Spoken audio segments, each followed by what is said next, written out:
Hello friend, GSQ digital school जा रहा है अपने नए मेहमान के साथ लाइव। हमारे साथ ज्वाइन रहें। अस्सलाम वालेकुम, मैं हूं नादिया शकील और मेरा ताल्लुक रोशनों के शहर कराची से है और मैं GSQ डिजिटल स्कूल के इंटरव्यू डिपार्टमेंट की हेड हूं और मेरा मकसद है कि मैं ज़्यादा से ज़्यादा लोगों को फ्रीलांसिंग के बारे में बताऊं ताकि वो अपने माशी मसाइल पर काबू पा सकें। आज जो हमारे साथ मेहमान मौजूद हैं बहुत ही मोअज़्ज़िज़ डॉक्टर अम्मारा लतीफ़। इनका ताल्लुक पंजाब के शहर गुजरांवाला से है। ये डेंटल सर्जन है, मोटिवेशनल स्पीकर हैं, राइटर हैं। तो बिला ताख़ीर अपने मेहमान को वेलकम करते हैं और जानते हैं उनसे उन्हीं के बारे में। अस्सलाम वालेकुम डॉक्टर साहिबा, कैसी हैं आप? वालेकुम सलाम, अल्हम्दुलिल्लाह। आप सुनाएं, आप कैसी हैं? बेहतरीन, बहुत शुक्रिया। आप हमारे शो में तशरीफ़ लाई और हमें और हमारे शो को इज़्ज़त बख्शी। बहुत शुक्रिया मैम। मैं चाहूँगी कि आप अपना थोड़ा-सा इंट्रोडक्शन कराइए हमारे देखने वाले और सुनने वालों के लिए।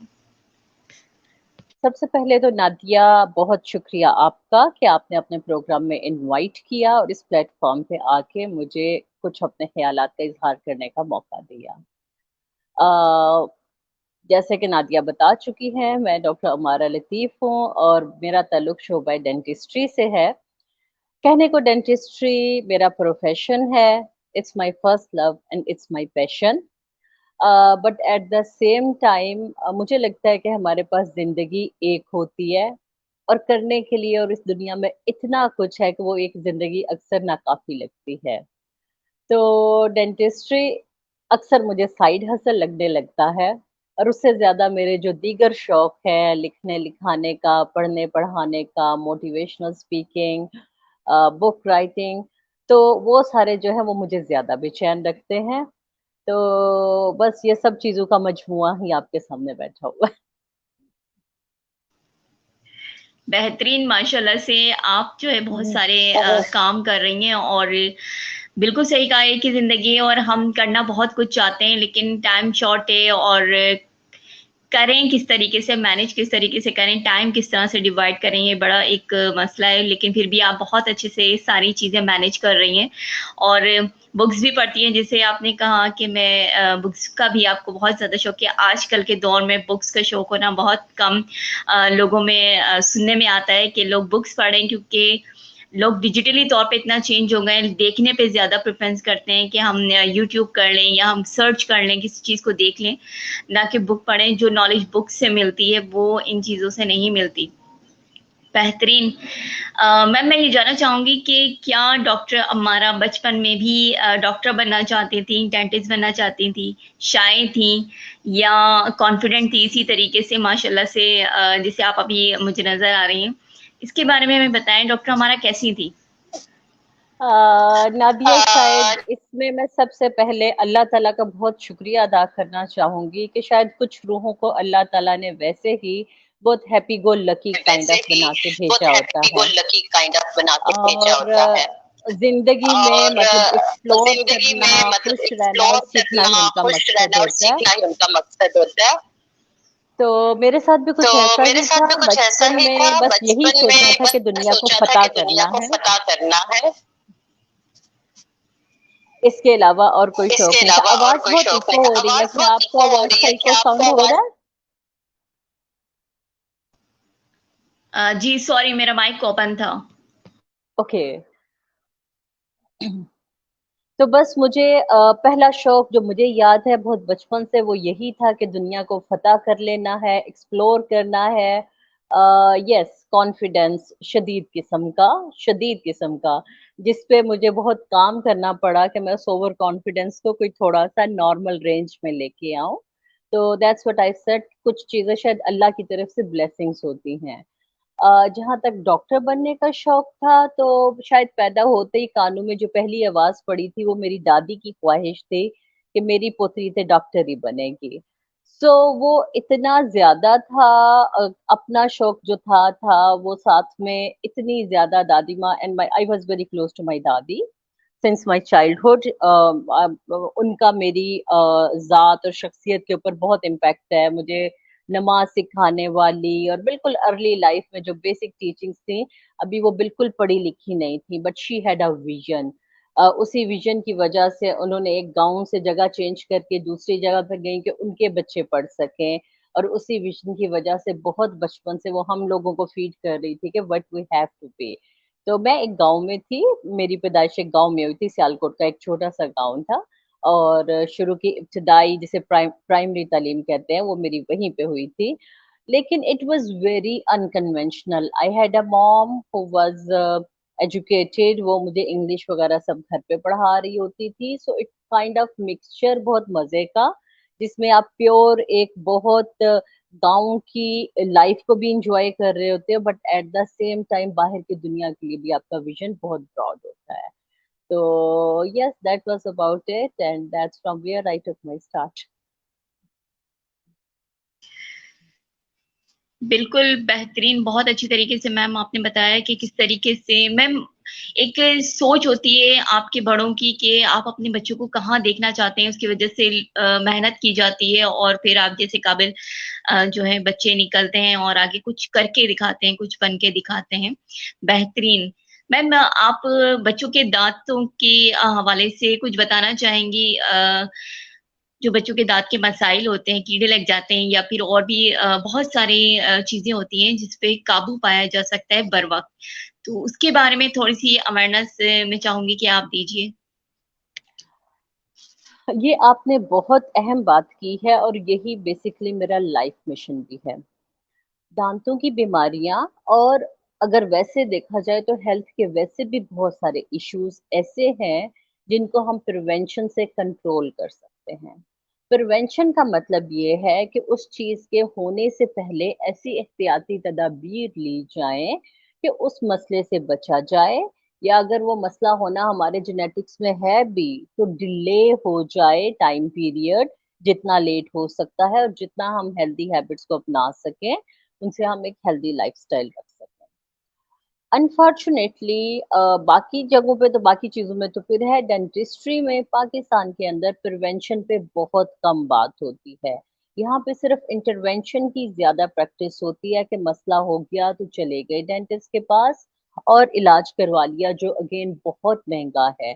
तो I think we are one of those nations who should work more on prevention due to our financial status के पैसे कम है, इलाज बहुत महंगा है, लोग पहले ही महंगाई से बहुत तंग हैं। तो उसमें सबसे बेहतरीन हल ये है कि आप उस मसले को होने ही नहीं दें। इसके लिए सबसे अच्छा रोल मॉडल जो अब तक मैंने देखा वो स्कैंडिनेवियन कंट्रीज का था। उनकी गवर्नमेंट ने, एनजीओज ने, लोगों ने और पूरी कम्युनिटी ने, स्कूल हर लेवल पे दे वर्क सो हार्ड कि अब तक वो अपना तकरीबन 70 to 80% डेंटल डिजीजेस का लोड कम कर चुके हैं। ओके फाइन, अगर हमारे यहाँ अब इतना स्ट्रक्चर्ड सिस्टम नहीं है, जहाँ पे फिलहाल we don't even have a structured government, तो उसकी तो बात ही छोड़ दें कि हम उन सब चीजों को इन्वॉल्व करें। लेकिन इंडिविजुअल लेवल पे डेफिनेटली हम अवेयरनेस क्रिएट कर सकते हैं। हर आवाज जो उठाई जाती है उसका अपना इम्पैक्ट होता है, वो एक सर्टेन ऑडियंस तक डेफिनेटली पहुंचती है और अपना इम्पैक्ट छोड़ती है।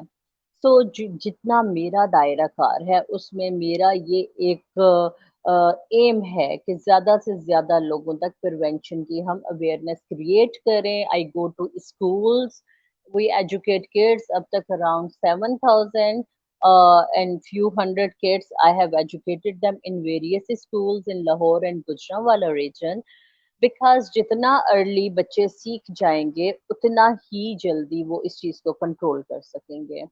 इसमें एक बहुत सादी सी एडवाइस है, बहुत सादी सी, और वो ये है कि रोज रात को सोने से पहले हर हाल में दांत साफ करके सोएं।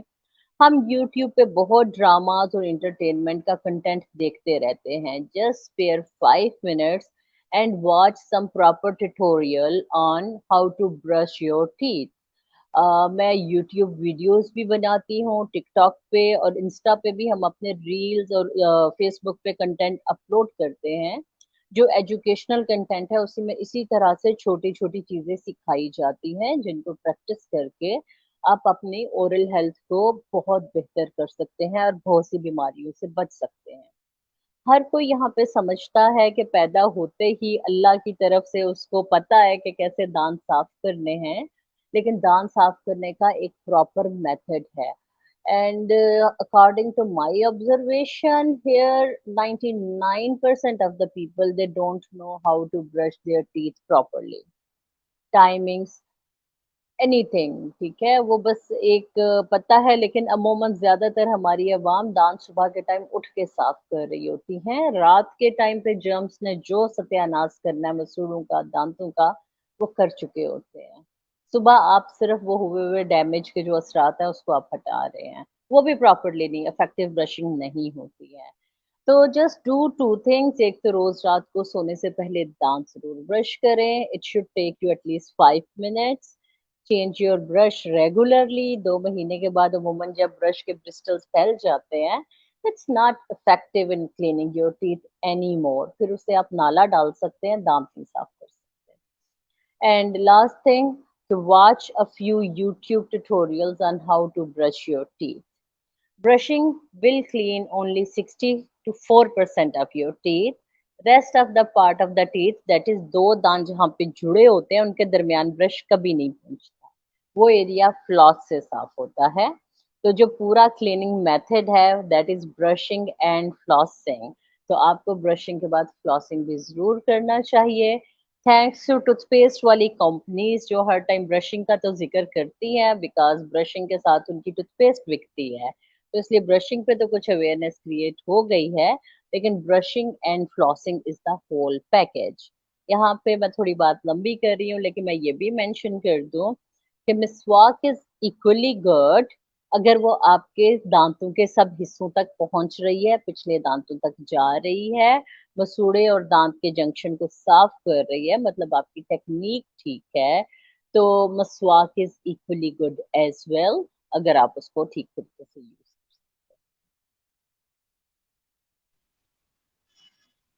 बेहतरीन, बहुत अच्छी तरीके से मैम आपने हमें बताया कि किस तरीके से ब्रश भी सही तरीके से नहीं करते हैं बच्चे, और पेरेंट्स के पास भी टाइम नहीं होता है जो वो उनको फॉलो करें, देखें कि किस तरीके से जो है बच्चे जल्दी जल्दी ब्रश कर रहे हैं और चल रहे हैं, आगे काम कर रहे हैं। सुबह में स्कूलिंग होती है तो वो जल्दी जल्दी सारे काम हो रहे होते हैं।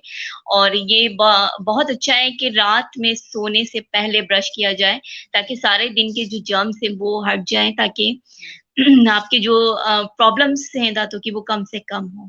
बेहतरीन टेक्निक है मैम आपकी, और उम्मीद है हमारे जो देखने वाले सुनने वाले वो इस पे अमल करेंगे। एटलीस्ट रात को सोने से पहले, ये बहुत आसान काम है, ब्रश 5 मिनट जरूर करें और पीछे और आगे के सारे जो दांत हैं उनको कवर किया जाए, और जो बीच के जो दांत हैं जिन पे नहीं जाती उन पे धागे से आई थिंक किया जाता है, या साफ किए जाते हैं। अंदर अगर कुछ फंसा है तो वो निकाला जाता है, बिल्कुल प्रॉपर तरीके से देखा जाए।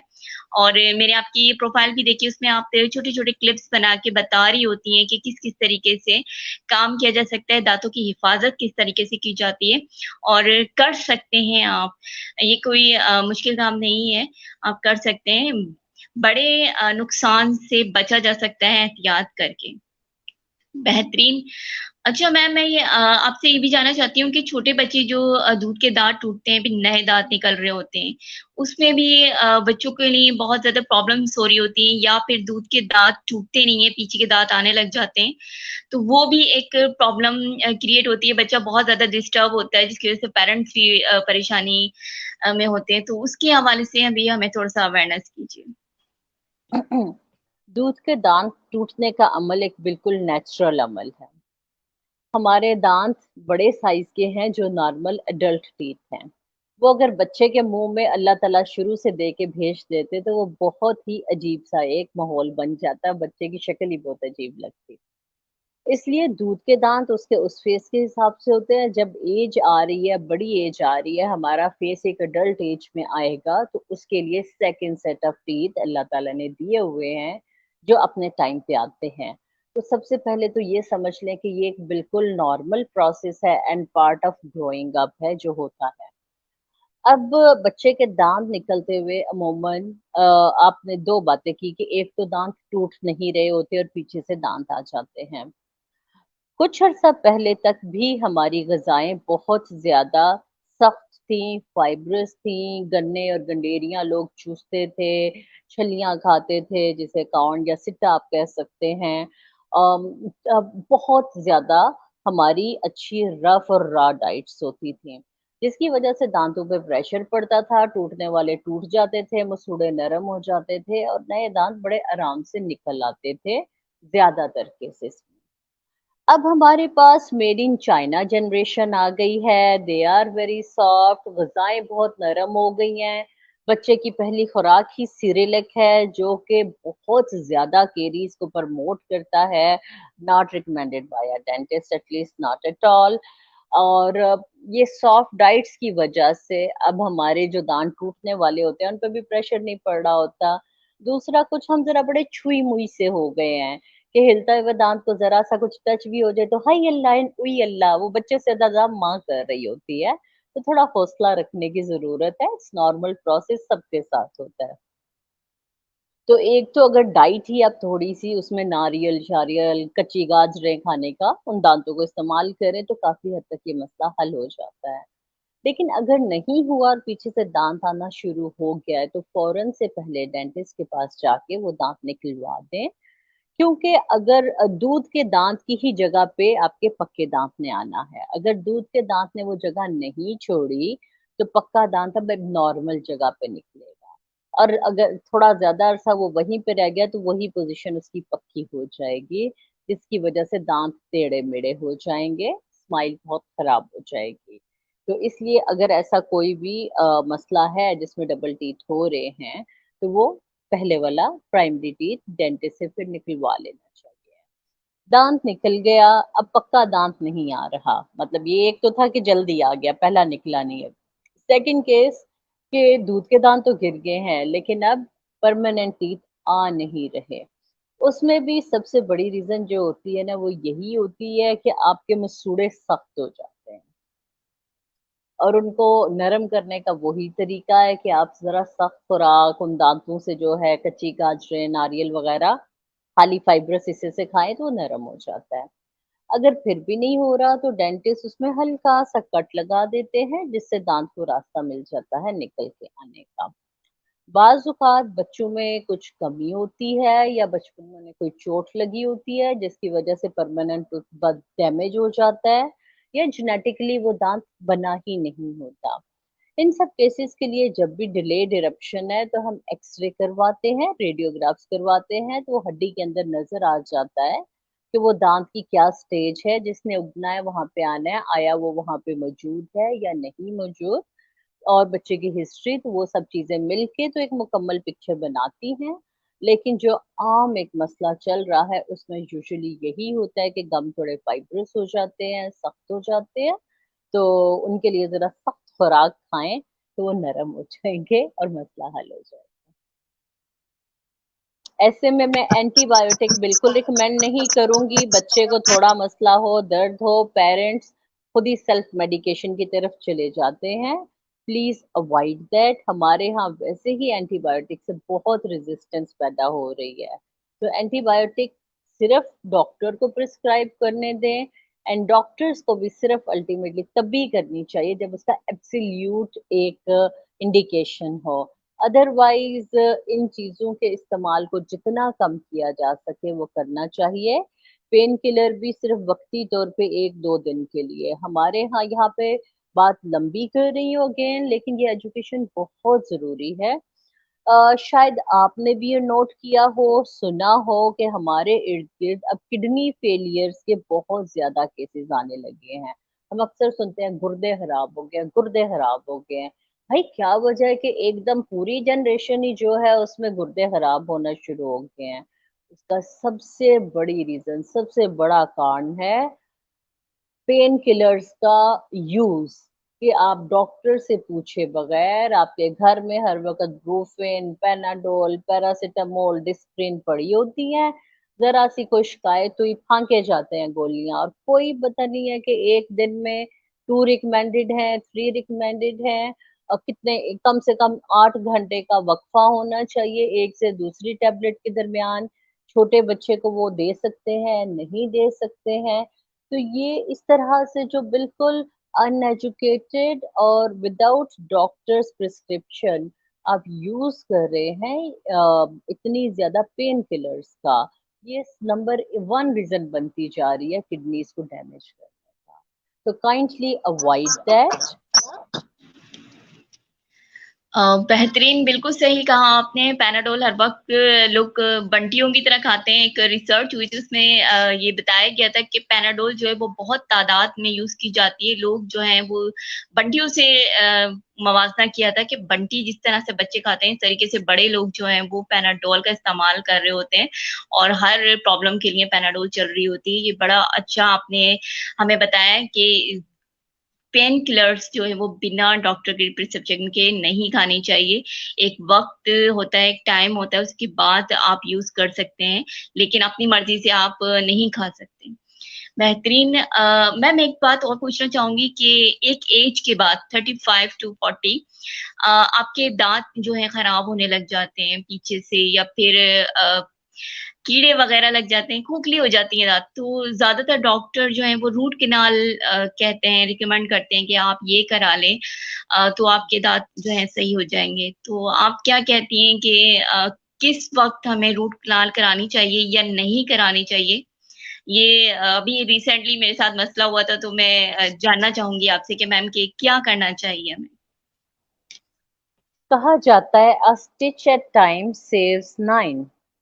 जिस प्रॉब्लम को आप कह रहे हैं कि अमूमन थर्टीज, लेट थर्टीज, फोर्टीज में आ गया है, एक्चुअली वो बहुत पहले से शुरू हुआ था। एक दांत जिसमें आपको छोटी सी खोड़ भी महसूस होती है, बहुत छोटी सी कैविटी, उसमें कम से कम 2 साल पहले से वो अमल शुरू हो चुका था।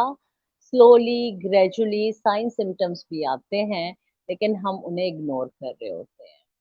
जब दांत में एक खाना फंसना शुरू हुआ या छोटा सा हमें कहीं पे कोई कैविटी फील हुई या ब्लैक कलर फील हुआ, चूंकि उसमें कोई दर्द नहीं है, कोई तकलीफ नहीं है, तो we keep on ignoring it. चाहे हमें वो नजर भी आ रहा होता है, हम उससे नजरें हटा लेते हैं।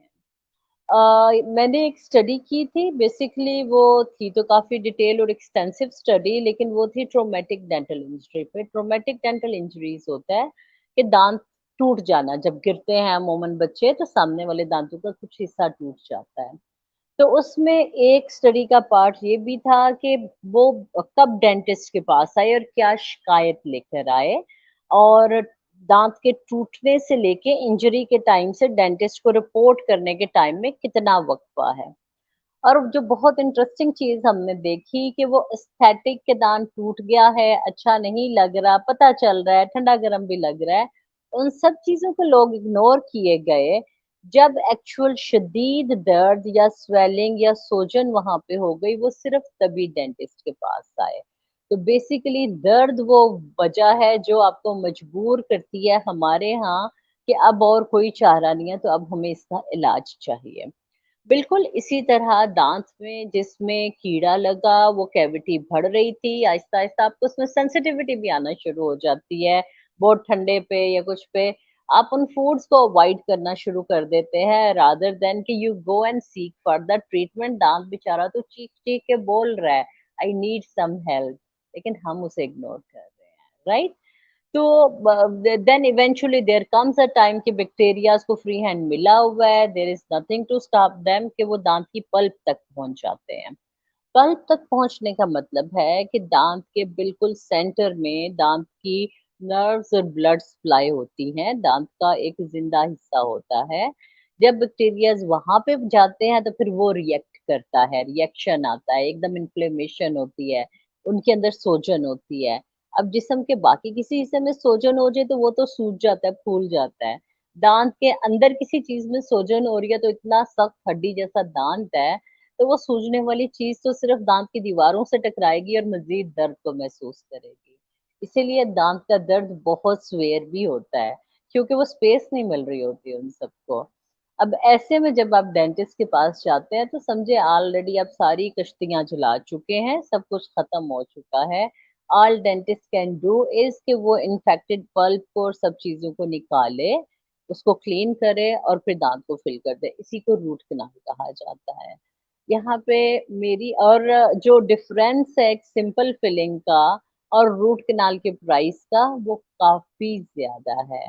सो माय एडवाइस इज कि जब कभी भी आप दांत में मामूली सी, any one in the audience, फोड़ महसूस करें, कोई काला निशान महसूस करें या ठंडा गर्म लगना महसूस करें, kindly visit your dentist at once. जो काम 3-4 हजार में होना है उसको 20-25 पे मत लेके चाहिए जस्ट बाय डिलेइंग।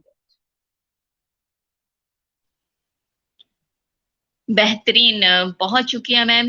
आपने वही बात की कि आप अगर एहतियात करेंगे तो फिर वहां तक जाएगी नहीं बात, आपको पहले ही ये सारी चीजें नोट करनी है और चेकअप कराना है। बेहतरीन। मैम मैं ये आपसे जानना चाहूंगी कि आपने अब तक जिंदगी से क्या सीखा? जिंदगी एक बहुत बड़ी नेमत है, बहुत बड़ी नेमत है। लोग इसके लिए तरसते हैं, एक एक दिन के लिए तड़पते हैं कि उन्हें यह वक्त मिल जाए, जिंदगी गुजारने का मौका मिल जाए। मगर जिन्हें मिली हो वो इसकी बेकदरी करते हैं, नाकदरी करते हैं, खुदकुशियां कर लेते हैं, अपने हाथों जिंदगी खत्म कर देते हैं। आपको इस दिन एक दफा मिलती है ना जिंदगी, रोज रोज तो मिलती नहीं है। एक जिंदगी है, इसी को जीना है और हर कोई इसी को जीता है, और इतना ही टाइम ठीक है, वो कब हमने जाना है वो अल्लाह ताला को बेहतर पता है। लेकिन जो मेरा ख्याल है कि जिंदगी जो मेरे, जिसे मैं अब तक समझी हूँ, वो एक दिन या एक लम्हा जिसमें मैं अभी जी रही हूँ, वही है। फ्यूचर का मुझे नहीं अभी पता। अगर मैं अपने इसी एक लम्हे को टू इट्स फुलेस्ट जीती हूँ, मेरे अंदर लगन है कुछ करने की, मैं इसका भरपूर इस्तेमाल करती हूँ, मैं इसका हक अदा करती हूँ। और अगर मैं इसे जाया कर देती हूँ तो समझे मैं अपनी जिंदगी को जाया कर देती हूँ। जिंदगी खुश रहने का नाम है। जिंदगी में बहुत कुछ आएगा, अप्स डाउन, खुशी गमी, लेकिन जो सीखने की चीज है कि शदीद खुशी में भी टू मच एक्साइटमेंट नहीं, फील दैट हैप्पीनेस, लेकिन आपे से बाहर नहीं होना। और बहुत दुख में भी ये तवक्कुल होना जरूरी है कि जब मैं 4 महीने की थी तो अल्लाह ताला ने मेरी 4 महीने माँ के पेट में, रहम में, पैदाइश से पहले, तो मेरी सारी तकदीर लिख दी गई थी। तो जो 70 माओं से ज्यादा मोहब्बत करने वाला है, जिसने ये तकदीर लिखी है, उसने यकीनन बेहतरीन लिखा होगा। तो मेरे लिए बहुत कुछ बेहतरीन है। अगर कोई गम, दुख या आजमाइशें आ भी रही हैं, तो वो मेरी पर्सनैलिटी को ग्रो करने के लिए, ग्रूम करने के लिए, स्ट्रॉन्ग करने के लिए और एक नया विजन देने के लिए है। जैसे कि रूमी ने कहा था कि जो भी आपका जख्म होता है वहीं से लाइट एंटर होती है आपके हार्ट में, वहीं से आपकी ग्रोथ होती है और वहीं से विजडम एंटर होती है। तो तहम्मुल से, सब्र से, stay there, have faith and see के what life will bring to you. और ये जो फ्यूचर है ना जिसके बारे में हमें पता नहीं है, इसकी अनप्रडिक्टेबिलिटी ही इसकी खूबसूरती है। What's going to happen next, और आगे क्या आ रहा है, देखा हुआ होता तो ये सफर इतना खूबसूरत नहीं होता। बेहतरीन मैम, आपने ये भी बहुत अच्छी बात बताई कि प्रेजेंट में जीना चाहिए, ना कि हम ये सोचेंगे फ्यूचर में हम खुश होंगे। हमें जो लम्हा, जो हमें वक्त मिल रहा है, उसमें भी हमें खुश रहना है कि हमें नहीं पता आगे हमारे साथ क्या होना है, कितनी जिंदगी है, कितने लम्हात हैं हमारे पास। तो जो मिल रहा है उसका शुक्र अदा करें और आगे बढ़ते रहें। बेहतरीन। मैम मैं आपसे जानना चाहूंगी कि आप बुक्स भी पढ़ती हैं, तो हमें थोड़ा सा बताएं कि आप कौन सी बुक्स पढ़ती हैं। आप मोटिवेशनल स्पीकर भी हैं और मैंने आपकी वीडियोस वगैरह भी देखी हैं, तो ये शौक जो है वो कैसे हुआ कि मुझे बुक्स पढ़नी है और मुझे बात करना है। एक जो बात करने का तरीका होता है, कम्युनिकेशन, ये हर किसी की बेहतरीन नहीं होती। ये मैं आपसे जानना चाहूंगी कि ये आपने किस तरीके से इतनी पोलाइट, इतना आपका अंदाज मुझे बहुत जबरदस्त लगता है। आपके बहुत बात करने का स्टाइल, आपकी जो समझाने का तरीका है वो बहुत जबरदस्त है। वो मैं जानना चाहूंगी मैम, वो आपने किस तरह से लर्न किया? शुक्रिया नादिया। बहुत सी चीजें हम अपने पेरेंट्स को देख के सीखते हैं। मैंने अपने वालिद को देखा था कि उन्हें पढ़ने का बहुत शौक था और बहुत बचपन में ही मेरे घर में एक लाइब्रेरी ज़रूर मौजूद थी।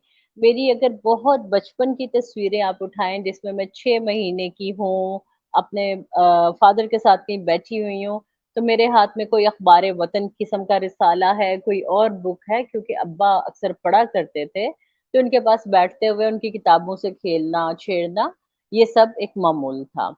तो शायद पढ़ने का शौक तो वहीं से शुरू हो चुका था और मुझे अभी भी याद है कि जब भी मेरी परवरिश बहुत से मुख्तलिफ शहरों में और मुल्कों में और बहुत ज़्यादा घूम फिर के हुई है।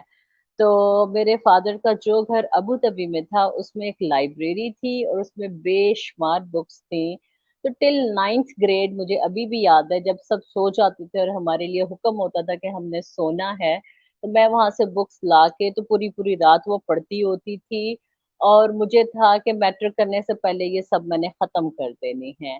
सेम गोज़ कॉलेज की लाइब्रेरी में जो बुक बस मेरे हाथ लग जाती थी, वो मैंने पढ़नी होती थी। और ये पढ़ने का शौक कुछ ऐसा अजीब था कि अगर कोई दुकान से चीज़ खरीदी है, तो वो लिफ़ाफ़े के ऊपर कुछ लिखा हुआ है, वो जो पेपर के लिफ़ाफ़े रद्दी से बनते हैं, तो मैं वो भी पूरा खोल के पढ़ती थी। मतलब I needed to read something वो कुछ भी हो, लिखी हुई चीज़ मेरे सामने पड़ी है, वो फ़िक्शन है, नॉन फ़िक्शन है, रद्दी है, साइंटिफ़िक आर्टिकल है, समझ आ रहा है, नहीं आ रहा, वो मैंने पढ़ना होता था। तो ये एक कोई बहुत मज़े की चीज़ थी कि I really love this habit of mine और ये डेवलप मेरे अंदर आई मेरे फादर से ही है। तो पढ़ने का तो शौक इस तरह से था और अभी तक है।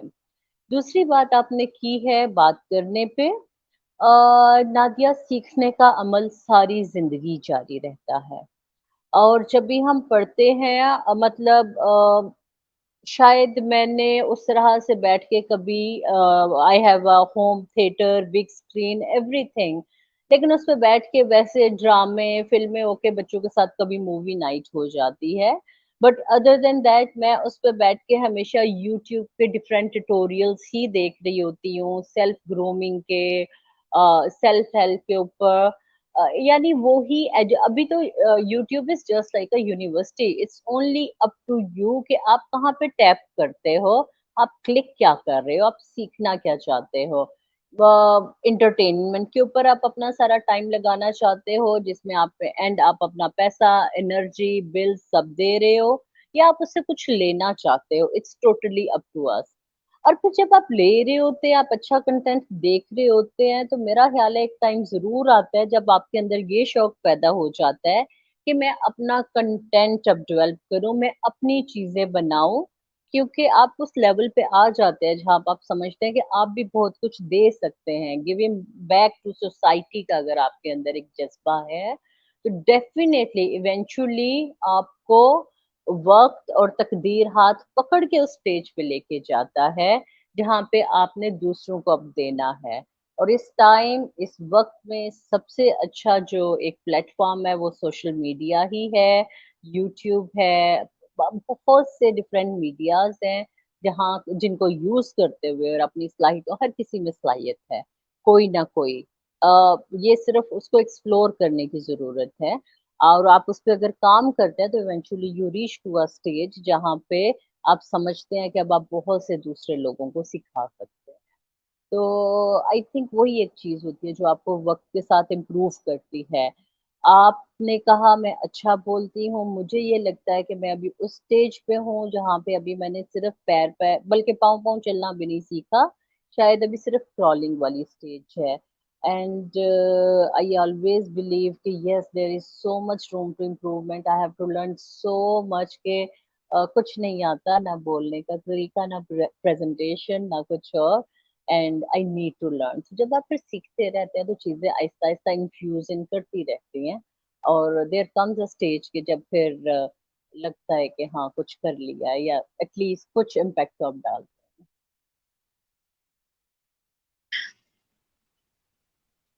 जबरदस्त माशाल्लाह से मैम मुझे तो बहुत ज्यादा लगता है कि आप बेहतरीन स्पीकर हैं और बहुत अच्छी तरीके से अल्फाजों के चुनाव करती हैं और एक्सप्लेन करती हैं। अच्छा मैम मैं आपसे ये जानना चाहूंगी कि अमारा लतीफ की सबसे बड़ी ख्वाहिश क्या है, क्या चाहती हैं? जिंदगी से शायद मेरी सबसे बड़ी ख्वाहिश जो मैं चाहती हूँ इस जिंदगी में वो है wisdom. I am not after fame.